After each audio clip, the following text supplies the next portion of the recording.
Et quand je suis rentrée, pendant ma séance, j'ai passé cette musique. Et en fait, directement après, j'ai eu ces symptômes-là. Donc j'ai eu la nausée, j'ai eu une migraine, mais à me taper la tête contre le mur. Et j'ai dû arrêter la séance parce que c'était juste plus possible. Donc fort heureusement, on était sur la fin de la séance de tatou.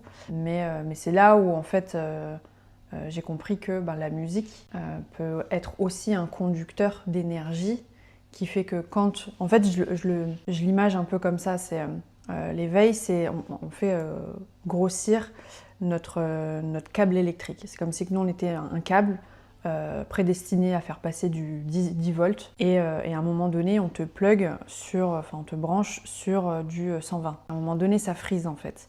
Et donc, au fur et à mesure d'être connecté à cette source d'énergie-là, on va dire comme un muscle, tu prends en force et donc du coup tu te renforces et donc au lieu d'être de base à un câble à 10 volts, tu passes à 15, 20, 30, etc. Et tu peux laisser passer cette connexion sans que ça t'abîme au final. Mais donc pour en venir à cet épisode-là, à ce moment-là, j'ai compris que cette musique-là avait une fréquence particulière qui faisait que cette musique me pluguait en fait à ce 220 volts.